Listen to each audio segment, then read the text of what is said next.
Welcome to Indigenous Love Stories. Don't forget to subscribe to the channel, leave a like, and tell us in the comments where you're listening from. Now, let's begin today's story. The crimson sun hung low over the mesa, casting long shadows across the weathered sandstone that had witnessed countless seasons of struggle and survival. In this vast expanse where the earth met the endless sky, time moved differently, measured not in hours but in heartbeats, not in days but in the rhythm of ancient winds that carried stories older than memory itself. Kaya moved through the tall grass with the fluid grace of one born to this land, her weathered hands gathering wild sage and prairie roses that would serve as medicine for the settlement's children. The fabric of her simple dress, faded from countless washings in the creek, caught the evening breeze like a prayer flag against the golden landscape. Her dark hair, streaked with premature silver from years of hardship, was braided with small beads that caught the dying light, a remnant of traditions that refused to be forgotten despite the changing world around her. She was a woman caught between two worlds, neither fully accepted by the growing frontier town, nor completely at home in the tribal lands that had been her childhood sanctuary. The settlers saw her mixed heritage as something to be whispered about behind closed doors, while some among her mother's people viewed her presence in the white settlement as a betrayal of blood and bone. Yet she remained, tending to the sick, delivering babies, and serving as an unofficial bridge between communities that seemed destined to misunderstand each other. The approaching hoofbeats reached her ears before the dust cloud became visible on the horizon. Years of living on the edge of civilization had taught her to read the language of sound and movement across the plains. These were not the measured steps of travelers or the purposeful gait of supply wagons. This rhythm spoke of urgency, of men riding with intent that rarely brought good news to women alone in the wilderness. From her position among the wildflowers, Kaya could see the riders emerging from the heat shimmer like dark phantoms materializing from a fever dream. 5 men, their faces obscured by the wide brims of their hats, their bodies rigid with the kind of determination that made her stomach tighten with familiar dread. She recognized the posture, the way they sat their horses, men who had come with a purpose that would not be easily deterred by reason or plea. The wind shifted, carrying with it the scent of leather and metal, of horses pushed hard across many miles. It also brought something else, the indefinable smell of trouble that seemed to cling to certain men like smoke to cloth. Kaya's fingers instinctively moved to the small medicine pouch at her waist, a gesture of protection learned at her grandmother's knee, when the old woman would speak of times when such prayers were the only shield against the storms that swept across both land and human hearts. In the distance, barely visible against the darkening sky, another figure moved across the landscape with the silent precision of a shadow-given form. The Aboriginal warrior had been tracking the riders for the better part of the day, reading their intentions in the way they avoided the main trails, in their frequent stops to scan the horizon, in the deliberate path they had chosen toward the isolated cabin where the mixed-blood woman made her home. His own story was written in scars both visible and hidden, in the careful way he moved through a world that had little place for men like him. Cast out from his tribe for reasons that cut deeper than any physical wound, he had become a wanderer, a guardian of the spaces between civilizations, where the vulnerable often found themselves trapped. His weapons were few but well-maintained. His horse a sturdy paint that could cover ground like flowing water, and his knowledge of the land was as intimate as a lover's touch. The woman in the meadow represented something he had thought lost forever, innocence persisting in a harsh world, beauty that refused to be crushed by the weight of circumstance. He had watched her from afar for weeks, noting her kindness to the settlement children, her gentle way with injured animals, the quiet dignity with which she bore the whispered judgments of those she served. She was a healer in a land that seemed determined to wound everything it touched. As the riders drew closer to her position, the warrior felt the familiar tightening in his chest that preceded moments when the world balanced on the edge of a blade. The approaching men carried themselves with the swagger of those who believed their intentions justified any means, their eyes already calculating what they would take and how they would take it. The sage-scented wind carried his whispered words across the distance between them, a promise spoken to the gathering darkness, and the woman who did not yet know that her solitary evening was about to become something far more dangerous. The evening air grew thick with tension as the 5 riders approached the meadow where Kaya continued her gathering, though her movements had become more deliberate, more aware, Each step she took among the wildflowers was calculated now, positioning herself closer to the rocky outcropping that might offer shelter if the approaching storm of men proved as dangerous as her instincts warned.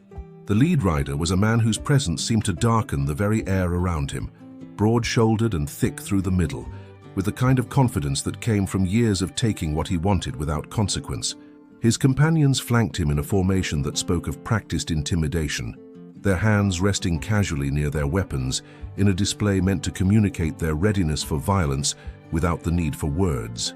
Behind them, the Aboriginal warrior moved like smoke across the landscape, using every fold in the earth, every stand of scrub oak and juniper to mask his approach.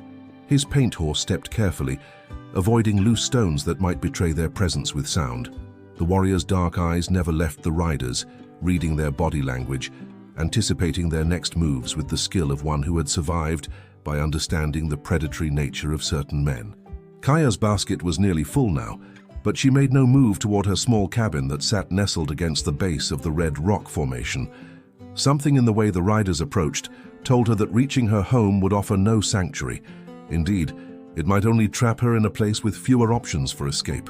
Instead, she continued her methodical gathering, buying time while her mind raced through possibilities. The settlement was too far away to reach before the riders would overtake her. The tribal lands lay in the opposite direction, across terrain that would favor mounted men over a woman on foot. Her only advantage lay in her intimate knowledge of the rocky maze that rose behind her cabin, passages and hidden chambers that had sheltered her people for generations, places where horses could not follow and where a single person might disappear like morning mist. The lead rider's horse snorted and tossed its head, sensing the tension that radiated from its rider like heat from a forge. The man's eyes had found their target now, and his posture shifted subtly as he prepared to close the distance between hunter and prey. His companions spread out slightly, a movement that would cut off potential escape routes while maintaining the appearance of casual approach. From his concealed position, the warrior could see the trap forming with crystalline clarity. These men had done this before. The coordination was too smooth, too practiced to be improvised. They knew exactly how to corner someone in open country, how to use the landscape itself as an accomplice to their intentions. The woman's only hope lay in intervention, and the warrior felt the familiar weight of responsibility settle across his shoulders like a mantle he had worn too many times before. The wind carried the scent of approaching rain, though no clouds marred the deepening purple of the sky. It was the smell of change, of the moment when the world shifted from one state to another, when peaceful evening transformed into something altogether more dangerous. The warrior's horse sensed it too, ears pricked forward, muscles coiled with readiness. Kaya's fingers closed around a piece of sharp flint among the stones at her feet. Not much of a weapon, but something that might buy her precious seconds if the situation deteriorated beyond words. Her grandmother's voice echoed in her memory, speaking of times when survival depended not on strength, but on cunning, on the ability to read the intentions of others and respond before those intentions became actions. The riders were close enough now that she could hear the creak of leather, the soft jingle of spurs and bridle hardware. The lead man's face was becoming visible beneath the shadow of his hat brim, weathered features marked by the kind of cruelty that came from years of viewing other people as obstacles to be removed or resources to be exploited. In the gathering dusk, three separate stories were converging toward a single point in time and space, where choices would be made and consequences would ripple outward like stones thrown into still water. The woman, the hunters, and the guardian, each carrying their own history of pain and survival, each about to discover how the threads of their individual fates would weave together in the crucible of the next few moments. The moment stretched like a bowstring drawn to its breaking point as the five riders finally came to a halt, 20 paces from where Kaya stood among the wildflowers. Their horses stamped and snorted, sensing the electric tension that crackled through the evening air like the promise of lightning before a storm. The lead rider dismounted with deliberate slowness, his boots hitting the earth with the solid thud of a man who had never doubted his right to take whatever ground he chose to claim. Kaya's heart hammered against her ribs, but her face remained composed, drawing upon generations of women who had faced impossible odds with dignity intact. She straightened to her full height, the basket of medicinal herbs clutched in her hands like a talisman of her purpose in this harsh world. The evening light caught the silver threads in her dark hair, lending her an almost ethereal quality that seemed to give the approaching men a moment's pause. The leader was close enough now that she could see the details that marked him as a man accustomed to violence. The calloused knuckles, the way his eyes moved constantly, cataloguing threats and opportunities with predatory efficiency. His clothes spoke of prosperity, gained through questionable means. Fine fabric and quality leather that contrasted sharply with the rougher appearance of his companions. This was a man who commanded others to do his dirty work, though he was clearly prepared to handle matters personally when the situation demanded it. Behind him, the other 4 riders remained mounted, forming a loose semicircle that effectively cut off any escape route toward the open prairie. They were a mixed group, some young and eager to prove themselves, others older and worn down by years of following orders that decent men would refuse. All of them carried the particular stillness that came with experience in situations where violence hung in the air like smoke from a distant fire. From his concealed position among the rocks, the Aboriginal warrior watched the scene unfold with the focused intensity of a hunter studying his prey. Every muscle in his body was coiled and ready, though he remained motionless as carved stone. His dark eyes tracked the movements of each man, noting which ones favored their right hands, which horses seemed skittish and might bolt if startled, which rider sat his saddle with the confidence of a man comfortable with weapons. The warrior's own history with such men ran deep as canyon walls carved by centuries of flowing water. He had seen what they were capable of, had witnessed the aftermath of their visits to isolated homesteads and tribal camps. The scars on his own body told stories of confrontations where mercy had been a luxury neither side could afford, where survival had depended on being faster, smarter, and more ruthless than those who viewed compassion as weakness. Yet something about the woman in the meadow called to a part of him that he had thought buried beneath years of necessary hardness. Perhaps it was the way she tended to the sick without regard for their heritage, or the gentle manner in which she spoke to frightened children. Perhaps it was simply that she represented the possibility that goodness could still exist in a world that seemed determined to crush it beneath the boots of men like those who now surrounded her. The lead man began to circle Kaya slowly, his movements deliberate and calculated to intimidate. He was close enough now that she could smell the whiskey on his breath, could see the cold calculation in his pale eyes as he assessed her like livestock at auction. His gaze lingered on the small cabin behind her, no doubt cataloguing its contents and considering its potential value, before returning to study her with the kind of attention that made her skin crawl. Kaya forced herself to remain still, though every instinct screamed at her to run. She had learned long ago that showing fear to men like this was like bleeding in shark-infested waters. It only encouraged them to move faster toward their intended conclusion. Instead, she focused on her breathing, on the weight of the medicine pouch at her waist, on the prayers her grandmother had taught her for moments when the world seemed determined to devour everything good and pure. The warrior's hand moved slowly to the knife at his belt, fingers wrapping around the worn leather handle with the familiarity of long practice. The blade was sharp enough to split a hair, balanced perfectly for either throwing or close combat. It was a weapon that had saved his life more times than he cared to count, though he hoped the situation might be resolved without adding more blood to its history. The evening shadows were lengthening now, painting the landscape in shades of amber and deep purple. Soon it would be full dark, and darkness favored those who knew how to use it. The warrior had spent years learning to move through the night like a ghost, to strike without warning and disappear before his enemies could respond. If these men forced his hand, they would discover that their numerical advantage meant little when their opponent could see them while remaining invisible himself. The silence stretched between all the players in this deadly tableau, heavy with unspoken threats and desperate calculations. The lead man's circling had brought him close enough to Kaya that she could see the network of small scars across his knuckles, evidence of countless fights where his fists had been his primary argument. His eyes held the flat, emotionless quality of a snake studying a mouse, calculating the exact moment to strike. The other riders had begun to shift restlessly in their saddles, their horses picking up on the mounting tension and responding with nervous energy that made the leather creak and metal jingle softly in the gathering dusk. Kaya's fingers tightened imperceptibly around the sharp piece of flint she had palmed, though she knew it would be little more than a gesture of defiance against 5 armed men. Her grandmother's stories echoed in her mind, tales of women who had faced impossible odds and survived through cunning rather than strength, who had turned their apparent weakness into unexpected advantage. The old woman had always insisted that the most dangerous predators were those who underestimated their prey. The warrior in the rocks had begun his own careful movement, using the deepening shadows to mask his approach. Each step was placed with the precision of a dancer, avoiding loose stones and dry vegetation that might betray his presence. His paint horse remained hidden in a fold of the landscape, trained through years of partnership to stay motionless until summoned. The warrior's breathing had slowed to match the rhythm of the evening wind, his heartbeat steady despite the adrenaline that coursed through his veins like liquid fire. From his new position, he could see the subtle signs that the confrontation was about to escalate beyond words and intimidation. The lead man's posture had shifted, his weight moving forward onto the balls of his feet in preparation for sudden movement.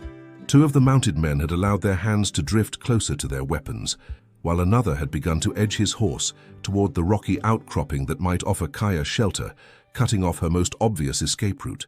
The woman herself seemed to sense the change in the air, her body tensing like a deer that has caught the scent of wolves on the wind. Yet she held her ground with a courage that spoke of inner steel, forged in the fires of a life that had offered few easy moments. The basket of herbs in her hands represented more than just gathered plants. It was a symbol of her commitment to healing in a world that seemed determined to wound everything it touched. The lead rider's companions were growing impatient, their earlier discipline beginning to fray at the edges. The youngest among them kept glancing toward the horizon, clearly nervous about being caught in the open after dark. Another spat tobacco juice into the dust, the gesture carrying an undertone of contempt that needed no translation. These were men accustomed to quick resolution of their business, uncomfortable with the prolonged tension that came with their leader's methodical approach. The warrior could read the dynamics of the group with the clarity born of years spent studying human predators. The leader was the most dangerous, intelligent, patient, and utterly without conscience. But his followers were the weak link, men whose loyalty was purchased rather than earned, who would scatter like leaves in a strong wind if their confidence was shattered at the right moment.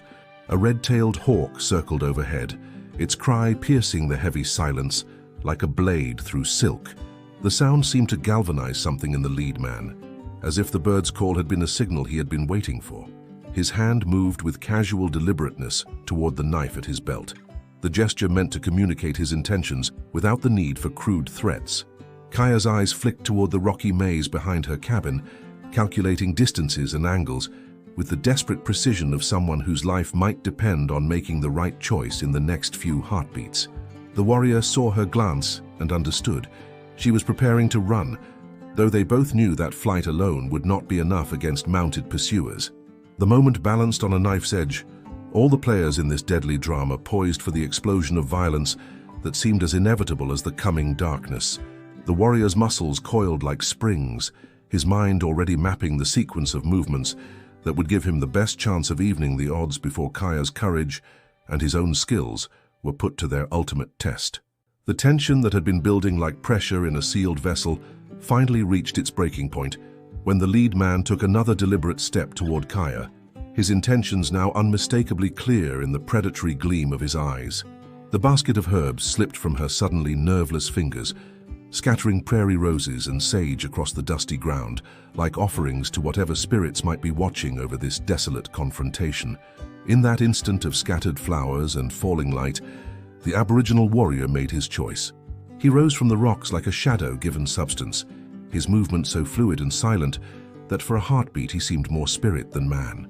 The dying sunlight caught the bronze of his skin and the obsidian darkness of his hair as he positioned himself between the woman and her tormentors, his presence transforming the entire dynamic of the encounter with the weight of his quiet authority. The effect on the 5 riders was immediate and electric.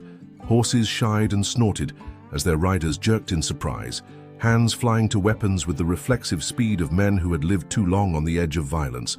The careful formation they had maintained dissolved into chaos as mounts wheeled and stamped, responding to their riders' sudden tension with equine panic that threatened to scatter the group across the meadow. The lead man's face contorted with a mixture of rage and calculation as he found himself facing an opponent he had not anticipated. His pale eyes swept over the warrior's lean frame, noting the confident stance, the way calloused hands rested near weapons with the casual familiarity of long practice. This was not some frightened settler or helpless victim. This was a man who had walked through fire and emerged tempered like steel. Behind the warrior, Kaya felt a surge of emotions so complex and overwhelming that she could barely process them. Relief warred with terror as she realized that her solitary struggle had suddenly become something far more dangerous for everyone involved. The man who had appeared like an answer to unspoken prayers was now placing himself in mortal peril for a woman he barely knew, and the weight of that sacrifice pressed against her chest like a physical force. The warrior's dark eyes never left the lead rider, though his peripheral vision tracked every movement of the mounted men as they struggled to regain control of their startled horses. Years of survival had taught him to read the subtle signs that preceded violence, the tightening of jaw muscles, the shift of weight that preceded a draw, the way breathing changed when a man prepared to kill or be killed. One of the younger riders, his nerve clearly shattered by the unexpected appearance of the warrior, began to back his horse away from the confrontation. His mount, a nervous bay gelding, responded to its rider's fear by dancing sideways and tossing its head, creating a ripple of unease that spread through the other horses like a contagion. The careful discipline that had marked the group's approach was crumbling under the pressure of facing an unknown quantity. The lead man sensed the deterioration of his followers' confidence and knew that he had to act quickly or risk losing control of the situation entirely. His hand moved toward his weapon with deliberate slowness, a gesture meant to communicate his willingness to escalate the confrontation while giving his men time to steady themselves for what was to come. The warrior watched this movement with the focused intensity of a hawk studying a snake, his own body coiled and ready to respond with lethal efficiency. The knife at his belt seemed to pulse with its own dark energy, eager to taste blood in defense of innocence. Yet something in the woman's presence behind him called to a part of his nature that preferred protection to destruction, that sought to preserve rather than eliminate. Kaya could feel the violence building in the air like the electric charge that preceded a thunderstorm, could sense the moment approaching when words would become meaningless and only action would determine who lived and who died. Her fingers found the medicine pouch at her waist, drawing strength from the connection to her grandmother's wisdom and the generations of strong women who had faced impossible odds with courage intact. The evening wind picked up, stirring the scattered herbs at their feet and carrying with it the scent of distant rain. The red-tailed hawk circled overhead once more, its cry seeming to mock the human drama unfolding below with the indifference of nature to the struggles of those who thought themselves masters of the earth. In the space between heartbeats, all the players in this deadly tableau prepared for the explosion of violence that would determine not just who survived the next few minutes, but what kind of people they would be when the dust settled and the consequences of their choices became clear. The warrior's whispered words hung in the air like a promise and a prayer, while behind him, Kaya prepared to discover whether courage and compassion could triumph over the darkness that seemed determined to consume everything good in the world. The first move came not from the lead man, but from one of his more impulsive followers, a scarred rider whose nerves had finally snapped under the weight of the warrior's unwavering stare. His hand jerked toward his weapon with the desperate speed of panic rather than skill, a movement that shattered the fragile equilibrium like a stone thrown through glass. The warrior's response was instantaneous and fluid, his body moving with the deadly grace of a predator that had spent years perfecting the art of survival. He flowed sideways and forward simultaneously, using the momentum to close distance while presenting a smaller target. The knife appeared in his hand, as if conjured from the evening air itself, its blade catching the last rays of sunlight like captured fire.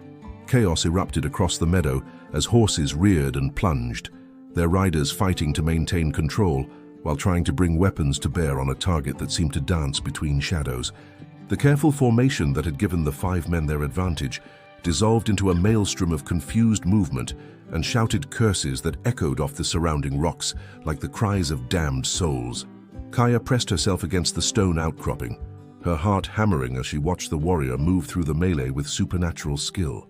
He seemed to anticipate every movement of his opponents, flowing around their attacks like water around stones, while striking back with precision that spoke of years spent walking the knife's edge between life and death. Each motion was economical, purposeful, designed to disable rather than destroy whenever possible. The lead man had managed to maintain his composure better than his followers, his pale eyes tracking the warrior's movements with the cold calculation of a professional killer. He had faced dangerous men before and recognized the signs of someone who had been forged in the crucible of countless life-or-death encounters. This would not be the easy victory he had anticipated, and his mind was already adjusting tactics to account for the new reality. One of the mounted men found himself unhorsed as his panicked mount stumbled over the scattered herbs, sending rider and saddle tumbling into the dust with bone-jarring impact. The warrior was there in an instant, his presence ensuring that the fallen man would not be rejoining the fight anytime soon. The efficiency of the movement sent a chill through the remaining riders that had nothing to do with the cooling evening air. The youngest of the group, his face pale with terror, began to wheel his horse toward the open prairie in a desperate bid for escape. His mount, sensing its rider's fear, needed no encouragement to flee from the violence that had erupted around them. The thunder of hoofbeats faded quickly into the distance, leaving 4 men to face an opponent who seemed to grow more formidable with each passing moment. Kaya watched in fascination and horror as the warrior continued his deadly dance. His movements so fluid, they seemed choreographed by some ancient god of war. Yet she could see the toll the fight was taking. The slight favoring of his left side, where a blade had found its mark. The way his breathing had deepened with exertion.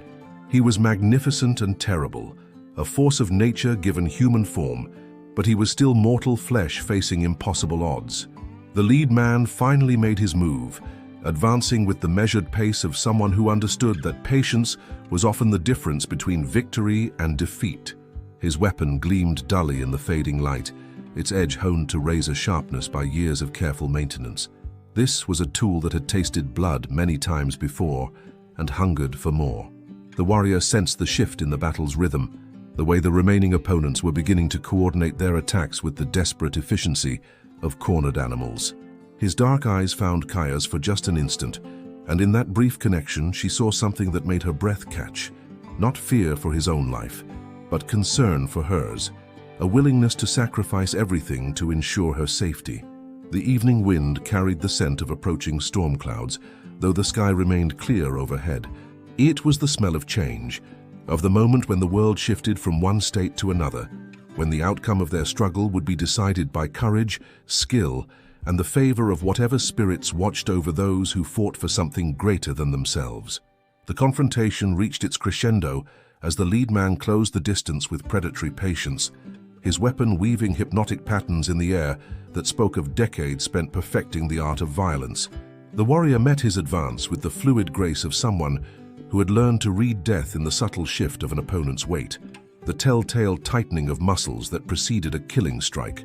Around them, the remaining riders had formed a loose circle, their earlier panic giving way to the grim determination of men who understood that retreat was no longer an option. Their horses stamped and snorted, sensing the electric tension that crackled through the evening air like lightning seeking ground. The meadow that had been peaceful moments before had transformed into an arena where honor and survival would be measured in heartbeats and the whisper of steel through air. Kaya pressed herself deeper into the shadows of the rock formation, her fingers clutching the medicine pouch at her waist as if it might somehow shield her from the violence unfolding before her eyes. She could see the warrior's face in profile, noting the way his jaw was set with determination that bordered on the sacred. This was a man who had found something worth dying for, and that knowledge both terrified and awed her in equal measure. The first exchange between the warrior and the lead man was a blur of motion too fast for untrained eyes to follow. Steel rang against steel in a sound that seemed to echo off the surrounding cliffs like the tolling of some ancient bell. Both men moved with the deadly precision of masters, each testing the other's defenses, while seeking the opening that would end the dance forever. The warrior's blade found its mark first, opening a line of crimson across his opponent's forearm that sent droplets of blood spattering onto the dusty ground. The lead man's response was immediate and vicious, his weapon describing a silver arc that would have opened the warrior's throat if not for reflexes honed by years of walking the razor's edge between life and death. One of the mounted men, emboldened by his leader's example, spurred his horse forward in an attempt to strike the warrior from behind. The move was clumsy, born of desperation rather than skill, and the warrior's response was swift and merciless. The rider found himself on the ground, his weapon spinning away into the gathering darkness as he clutched at injuries that would keep him from rejoining the fight. The odds were slowly shifting, but the warrior could feel the accumulated toll of the battle in the burning of his lungs, and the tremor in muscles pushed beyond their normal limits. A thin line of blood traced its way down his left arm, where an enemy blade had found its mark, and he knew that time was becoming his enemy as surely as the men who surrounded him. Kaya watched the ebb and flow of the combat, with growing desperation, her healer's instincts warring with her helplessness to intervene. She could see the warrior's strength beginning to flag, could read the signs of exhaustion in the way his movements had lost some of their earlier fluidity. The man who had appeared like salvation itself was mortal after all, and mortality had its limits. The lead man sensed the change as well, his pale eyes gleaming with renewed confidence as he pressed his attack with increased ferocity. His blade work became more aggressive, forcing the warrior to give ground for the first time since the battle had begun. The circle of remaining riders tightened like a noose, their weapons glinting in the last rays of sunlight that painted the landscape in shades of blood and gold. Yet something in the warrior's bearing suggested that he was far from defeated. His dark eyes held a depth of resolve that spoke of inner reserves not yet tapped, of a will that had been tempered in fires that would have broken lesser men. He shifted his stance subtly, drawing upon techniques learned in the sacred places where his people had taught him that true strength came not from the body, but from the spirit that animated it. The evening wind picked up, stirring the scattered herbs at their feet and carrying with it the promise of rain that might wash away the blood being spilled in this remote corner of the world. The red-tailed hawk had disappeared into the gathering dusk, leaving only the sound of labored breathing and the whisper of steel to mark the passage of moments that would determine whether courage and honor could triumph over the darkness that sought to consume everything good and pure. The final moments of the battle unfolded with the inexorable certainty of a river reaching the sea. The warrior, drawing upon reserves of strength that seemed to flow from the very earth beneath his feet, launched himself into a series of movements that transformed desperation into transcendence. His blade sang through the air with deadly precision, each strike carrying the weight of generations who had fought to protect what they held sacred. The lead man's confidence crumbled as he found himself facing not just a skilled opponent, but something approaching the mythical, a guardian spirit given flesh and purpose. His weapon, which had served him faithfully through countless acts of violence, suddenly felt clumsy and inadequate in hands that had begun to tremble with something deeper than fatigue. The pale eyes that had regarded so many victims with cold indifference now reflected the first stirrings of genuine fear.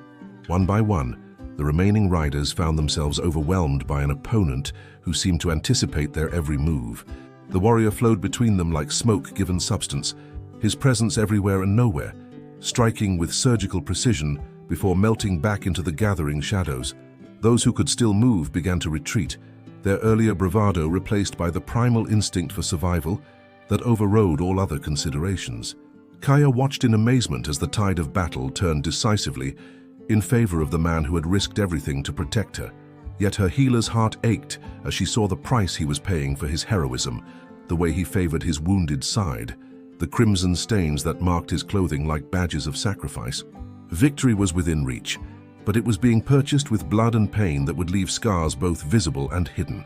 The lead man, finding himself suddenly alone as his followers fled into the darkness, made one final desperate attempt to salvage something from the wreckage of his plans. His attack was wild and reckless, driven by rage rather than skill, and the warrior met it with the calm certainty of someone who had always known this moment would come. The clash of steel rang out across the meadow one last time before silence fell like a curtain over the scene. In the aftermath, as the dust settled and the last echoes of violence faded into the night, the warrior stood swaying slightly in the center of the battlefield. His chest rose and fell with the deep breathing of someone who had pushed his body beyond its limits, and for a moment Kaya feared he might collapse from exhaustion and blood loss. Yet he remained upright, his dark eyes scanning the horizon to ensure that no threat remained. The scattered herbs that had begun this confrontation lay trampled into the earth, their medicinal properties released into the air to mingle with the scent of blood and sweat.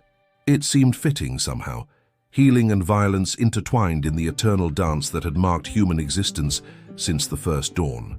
Kaya moved slowly from her shelter, her hands already reaching for the supplies she would need to tend the warrior's wounds. As she approached, the warrior's eyes found hers in the gathering darkness, and she saw something there that took her breath away. Not the cold satisfaction of victory or the hollow emptiness that often followed violence, but a profound weariness mixed with something that might have been hope. He had fought not for glory or revenge, but for the simple belief that goodness deserved protection in a world that seemed determined to destroy it. The first drops of rain began to fall as Kaya reached his side, each droplet catching the last light like liquid silver. The storm that had been building all evening finally broke over the landscape, washing away the blood and dust of battle while bringing the promise of renewal to the scarred earth. The warrior allowed himself to lean against the rock formation, his strength finally beginning to ebb, now that the immediate danger had passed. In the distance, thunder rolled across the plains like the voice of ancient spirits, acknowledging the courage that had been displayed in their sacred spaces. The rain fell harder now, transforming the meadow into a place of cleansing where the violence of the evening would be absorbed into the eternal cycle of death and rebirth that governed all things. As Kaya began to tend his wounds with gentle hands that spoke of years spent healing rather than harming, the warrior closed his eyes and allowed himself to believe that perhaps, in this harsh and unforgiving world, there was still room for miracles born of courage and compassion. Thank you for joining us for another Indigenous Love Stories journey. If this story made your heart beat a little faster, be sure to like the video, subscribe to the channel, and share in the comments which part touched you the most. Every gesture helps carry these tales of love, courage, and hope even further. Until our next ride.